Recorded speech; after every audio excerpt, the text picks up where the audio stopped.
En ce moment, écrire signifie d'écrire. Ce matin, travailler sur des images prises par la Google Car de 2008 à 2022. Images de la station-service de mon oncle, qui était voisine du pavillon où habitais avec mes parents, en borne nationale. Dans ce qui pourrait sembler exercice d'inventaire, voir se glisser autre chose que le constat d'une dégradation avec le temps. On en a vu tellement de ces stations devenues ruines ou habitats précaires, brocantes ou commerces de peu d'avenir.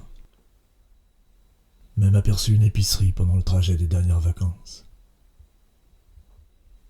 Cette autre chose, c'est d'abord un banc sur lequel m'être assis aux côtés de ma grand-mère ou de mon oncle et de ma tante, quand attendre l'arrivée des clients sur la piste. Je l'avais oublié. Pourtant, je l'avais filmé la dernière fois que retournais là-bas. Filmé là aussi comme on fait un inventaire. Parce que bientôt plus rien ne restera.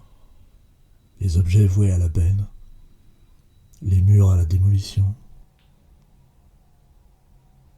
Un peu après avoir découvert le banc, en zoomant sur l'image, voir sur l'écran la fenêtre de la salle à manger de mes parents. 3 battants. Derrière les 2 premiers, un rideau. Mais au 3e, en partant de la gauche, le rideau est écarté.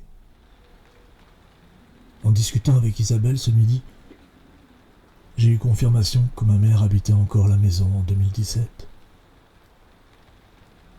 Dans l'anonymat de l'image Google, la trace d'un geste de ma mère.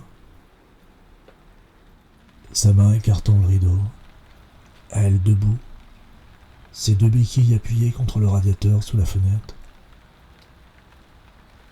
Regardant l'activité sur la nationale et chez le vendeur de voitures d'occasion, qui a remplacé la station montée par sa mère, avec son frère et sa sœur.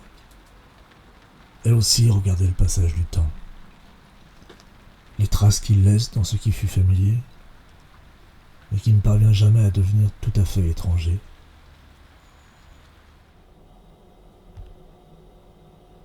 Les actes de vente n'y peuvent rien. La mémoire continue de projeter du vivant sur ce qui en passe de devenir anonyme.